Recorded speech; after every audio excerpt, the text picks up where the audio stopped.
Good morning to all of you. I am Mohammad Danish और मैं जो है आपको फ़िज़िक्स पढ़ाऊँगा। और फिज़िक्स की अगर हम बात करें तो ये आपके 9th क्लास के जो है वो चैप्टर्स हैं। Motion, force and laws of motion, gravitation, work energy power and sound. अगर मैं बात करूं आपके सिलेबस की यानी सीबीएसई की और एमयू बोर्ड की, तो उसके ये 5 चैप्टर्स आपको दिए गए हैं और इसका जो सिलेबस है बहुत ही लिमिटेड है। बहुत बेसिक सी चीज़ें आपको यहाँ पर बताई गई हैं, ठीक।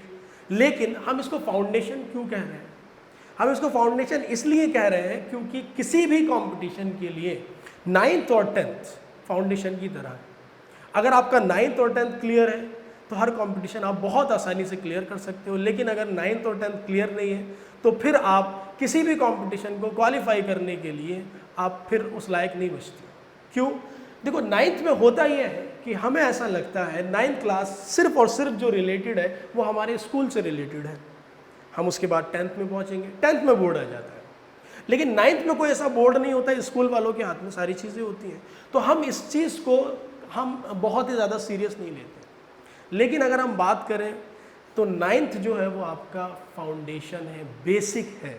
अगर ये आपका क्लियर नहीं होगा तो आपका 11th क्लियर नहीं हो सकता। अब होता क्या है कि साहब जो हमारा सिलेबस है हमने वही पढ़ा और वही हमें पढ़ाया गया, ना उसको हमने सीरियस लिया, ना हमारे टीचर्स ने सीरियस लिया, ना ही पेरेंट्स ने सीरियस लिया। नतीजा ये हुआ कि हमारा ये सारे जो टॉपिक्स हैं जो बेसिक थे वो बिल्कुल वीक रह गए। अब आगे जाने के बाद हमें एहसास होता है कि यार हमें तो फिजिक्स आती नहीं है। यही चीज़, यही कमजोरी को दूर करेंगे इंशाअल्लाह। यहाँ पर हम जो टॉपिक्स आपके यहाँ पढ़ाए जाएं जो सिलेबस में, वो तो डिस्कस करेंगे ही, लेकिन उसके साथ साथ जो चीज़ें आपको 11th क्लास में जाकर के बहुत हेल्प करेंगी वो टॉपिक्स यहाँ पर हम डिस्कस करेंगे। जैसे मैं बात करूँ मोशन की, तो मोशन जो है वो पूरे फिजिक्स की जान है।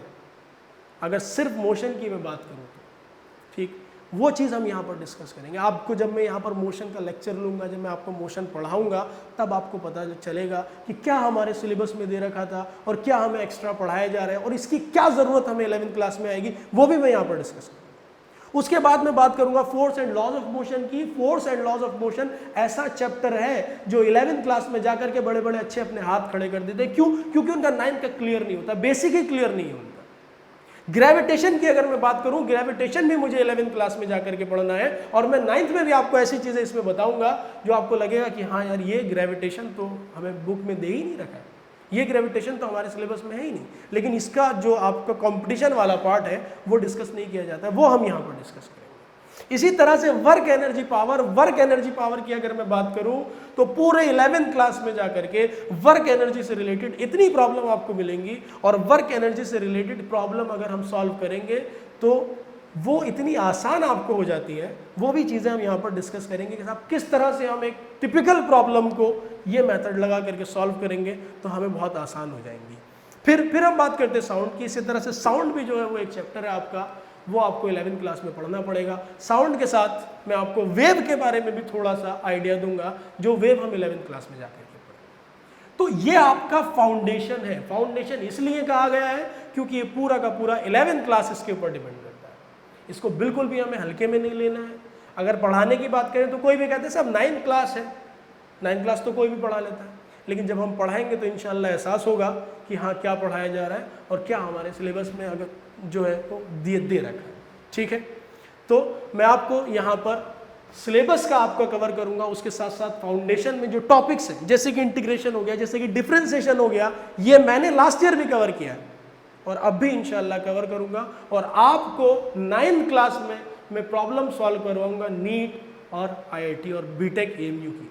ठीक है, ये मैं बात हवा में नहीं कह रहा हूँ, ये बात हम लास्ट ईयर भी कर चुके और इंशाअल्लाह अब भी हम बात करेंगे। ठीक है, तो थैंक यू वेरी मच।